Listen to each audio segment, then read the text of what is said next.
Daniel Salaverry ha sido candidato presidencial por Somos Perú y ahora respalda a Pedro Castillo. ¿Cómo le va, Daniel? Buenas noches. Jaime, ¿cómo estás? Buenas noches. Qué gusto. ¿Qué le pareció, dígame con toda honestidad, esta declaración, a nuestro juicio desafortunada, del señor Castillo, diciendo que el feminicidio o los feminicidios son producto de la ociosidad que genera el mismo Estado, la desocupación, la delincuencia, teniendo en cuenta las altas tasas de feminicidios, ascendentes, por cierto, que se han producido en los últimos años? Bueno, lo que Pedro Castillo ha dicho fundamentalmente es que si el Estado promoviera políticas públicas de salud mental, de educación en igualdad de oportunidades, sin machismo, sembrando valores, sembrando principios y defendiendo a las víctimas, probablemente se hubieran salvado muchísimas vidas. Eso es lo que ha querido decir Pedro Castillo, que no podemos tener un Estado ocioso, sino que tenemos que tener un Estado preocupado en justamente impulsar y promover estas políticas públicas. Ya, pero ¿condena usted estas afirmaciones? Pero justamente te estoy explicando que están orientadas a impulsar y promover políticas públicas desde el Estado justamente para prevenir que ocurran estos actos de feminicidio o estos crímenes de feminicidio.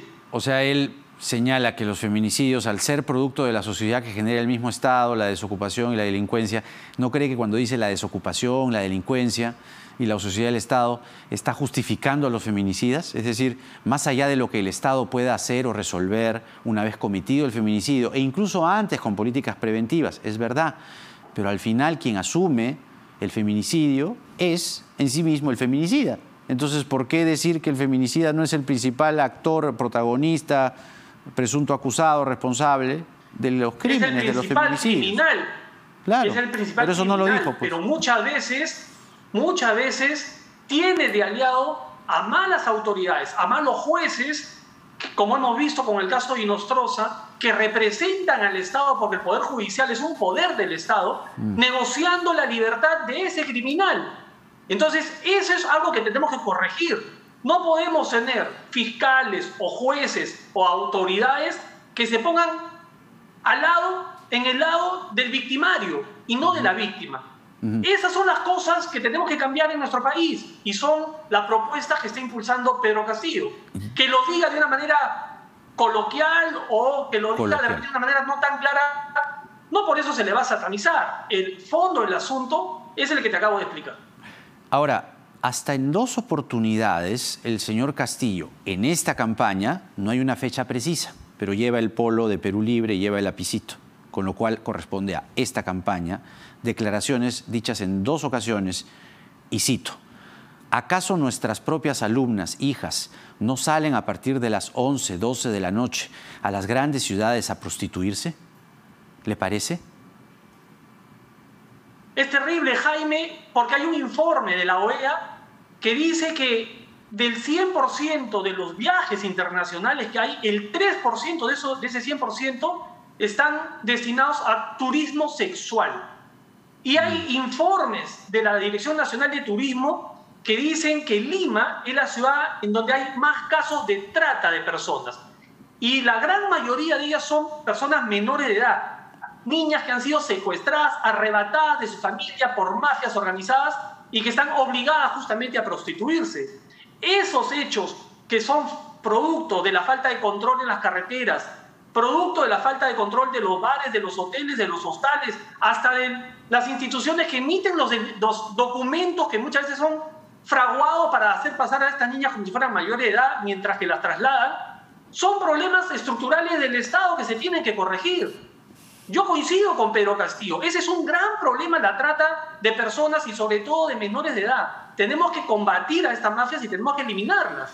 Ahora, coincidirá en que la comunicación no es la más idónea, ¿no? Digamos, dicho en sus palabras, suena completamente distinto. Aquí hay un discurso más bien entre poco informado y beligerante, y podría sonar hasta ofensivo, porque si dice nuestras hijas salen a partir de las 11, 12 de la noche a prostituirse, no queda muy claro lo que usted más bien define de una manera aparentemente más ordenada, la trata de personas, pero por el amor de Dios. Es decir, tenemos hijos. Pero Jaime, a ver, decir cosas así son hirientes. Pero Castillo es un hombre humilde, un hombre modesto, sencillo, un profesor de primaria, que es la primera vez que está en estas lides electorales, políticas, y que no tiene la cancha o la frescura que tiene la otra candidata, que es la tercera vez que postula, y que se conoce la de Kiko y Caco, y que sabe cómo hablarle a un grupo y se da la vuelta y luego cambia el discurso y sabe cómo hablarle al otro grupo. Él es genuino, es sincero. Sí, quizá no utiliza el mejor fraseo, pero yo conozco y entiendo cuál es, digamos, la visión que tiene él respecto a estos temas que está tocando, porque los hemos conversado y son los que te acabo de comentar. Ahora, el señor Castillo ha dicho hoy que el jurado ha negado la presencia de observadores internacionales.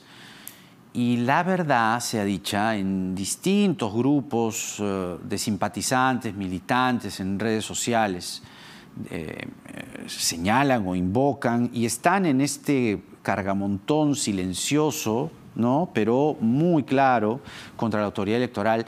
Y la verdad es que deja una sensación de honda preocupación de lo que pueda pasar, ánimos crispados, los resultados van a ser muy ajustados, de alzar la voz de fraude. ¿Cómo acompaña usted o no estas afirmaciones? Pero quienes están petardeando y quienes están boicoteando el trabajo del Jurado Nacional de Elecciones y de la OPE son justamente la señora Keiko Fujimori, que ha pedido la renuncia del presidente del Jurado Nacional de Elecciones y que a través de sus aliados en el Congreso hizo que presenten una moción para censurar al presidente del Jurado Nacional de Elecciones, para obligarlo a renunciar. Hace unos minutos hemos escuchado al congresista Combina de APP, de Alianza para el Progreso, culpar a la institución, al OMPE, como si hubiera una orden institucionalmente hablando para hacer campaña en favor de algún candidato y no referirse de repente que son casos aislados. Habría que ver si estos casos, pues, de estos trabajadores efectivamente han estado haciendo campaña y en qué momento lo han estado haciendo, si dentro de un horario de trabajo y en sus horas libres, porque tampoco se le puede prohibir a ningún ciudadano que tenga libertad política de expresar su apoyo a cualquiera de las dos propuestas, siempre y cuando lo haga en sus horas libres. Pero eso no se puede entender como si estuviera ya una orden institucional, estructural, para favorecer a uno u otro candidato. Yo lo que le pediría es que se calmen, porque lo único que demuestran es desesperación. Desesperación porque se sienten perdidos. Desesperación porque ven los mítines multitudinarios, el cariño y la respuesta del pueblo a favor de Pedro Castillo y están asustados, porque ellos quieren mantener el statu quo. Ellos quieren seguir manteniendo sus bollerías. Ellos quieren seguir siendo influyentes para que las cosas sigan como están, a pesar que hay millones de peruanos en el olvido, que son invisibles, que no tienen la presencia del Estado. Bueno, Pedro Castillo y quienes lo apoyamos queremos un cambio, pero un cambio de verdad. Ya, pero el señor Castillo, cuando dice el señor Castillo que no están dejando entrar a observadores internacionales, primero incurre en una afirmación engañosa, porque hay 15 misiones de observación internacional, una misión de expertos, una fundación y 6 embajadas que están acreditadas dentro de los plazos. Entonces, afirmar en una plaza pública que no dejan ingresar a observadores internacionales, que además son 3, la Democratic Society of America, la DSA de los Estados Unidos, la solicitud del Partido de la Izquierda Europea, la solicitud de la Internacional Progresista, claramente son organismos que van a cuidar, cautelar su voto o vienen de alguna forma indirecta a ver el voto de la izquierda en el Perú. Pero decir que todos los organismos no están entrando, ¿no le parece un poco ligero? A garantizar la transparencia de un proceso electoral que yo creo que se va a dar sin sobresaltos y que finalmente van a arrojar resultados que son los que el pueblo ha decidido. Yo no creo en un fraude. Y me gustaría también, Jaime, que en algún momento también critiques y cuestiones a aquellos aliados del fujimorismo. Y lo hacemos cuando estamos con ellos. Están criticando a Reinier por el padrón electoral y que dicen que los muertos ahora se van a levantar de sus tumbas. No, eso es falso, eso es falso. Ya la Reinier lo ha desmentido. Solo que sabe que en estos meses ha habido gente que ha fallecido. Cuando, ya no se les puede sacar del padrón. Cuando tenemos a alguien que respalda al fujimorismo, vamos con esas preguntas. O cuando tenemos a alguien que respalda a Castillo, evidentemente las preguntas son otras, comprenderá usted, porque si no, si yo le hablo de, sí, qué mal el fujimorismo, esto se vuelve un té de tías. ¿Se da cuenta? No es la idea. Pero no necesariamente no, las pues personas claro. que están viendo el programa de No, lo puede decir usted. Quizás vean el otro programa que tú mencionas. Entonces es bueno repetirlo, que también por parte del fujimorismo están habiendo este tipo de amenazas, ¿no? y de conspiraciones, pseudoconspiraciones para viciar un proceso que claramente se está llevando con normalidad, a pesar del terruqueo, de los golpes bajos y de las mentiras de la señora Fujimori, se está llevando con normalidad procesalmente hablando. Y yo espero que este domingo el pueblo peruano tome una decisión de conciencia y opte por una propuesta de cambio real, verdadero en nuestro país. ¿Qué hará usted en un gobierno del señor Castillo? Yo como ciudadano, apoyar como ciudadano y respetar todas las decisiones que se tomen en bien del país. Pero no un cargo público, un cargo dentro de un eventual gobierno del señor Castillo, es decir, su apoyo no es gratuito, es decir... No es interesado. No es interesado. Bien interesado porque quiero lo mejor para mi país, pero no tengo un interés personal, Jaime. Eso que quede claro. Todo el mundo cree que la política es un toma y daca. Yo te apoyo si tú me das, y si no me das, no te apoyo. No, todos creen, no, sino los políticos mayoritariamente hacen estos acuerdos por una tratativa posterior. Es lo que dice la historia reciente y no tan reciente. Bueno, yo no, y lo he demostrado. Usted es una excepción. Con las decisiones que tomé siendo presidente del Congreso. Si yo fuera de los que me gusta el toma y daca, probablemente hubiera sacado más cosas para beneficio personal, aceptando las imposiciones de Fuerza Popular, quedándome ahí sentado en el cargo, haciendo los lobbies que ellos pretendían hacer para los casinos, para las grandes empresas pesqueras, para las empresas que fabrican plástico, etcétera, etcétera. Y no, yo los enfrenté porque siempre he pensado en mi país como lo estoy haciendo hoy en día. Yo estoy convencido que Pedro Castillo es la mejor opción que tienen los peruanos en este momento para gobernar el país, que ya estamos cansados además de ver que gobierno tras gobierno las cosas siguen como están, no tenemos un acceso a una educación de calidad y a una educación gratuita que nos garantice que nuestros hijos van a tener esa herramienta fundamental para salir adelante.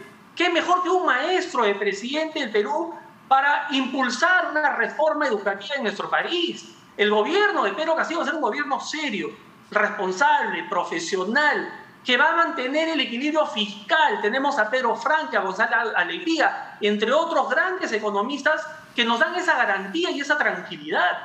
Oiga, ¿y qué es de Vizcarra? La sociedad ya se disolvió, supongo, luego de culminada la primera vuelta. ¿O también apoya a Castillo? ¿Sabe algo usted de Vizcarra? No he conversado ya con él. Me comuniqué con él cuando me enteré que se había contagiado de COVID y obviamente le escribí para desearle pronta salud, pero ya no hemos tenido mayor comunicación. Ya no va a tener, digamos, algún respaldo, bueno, después de la inhibición que se le ha declarado, muy difícil, ¿verdad?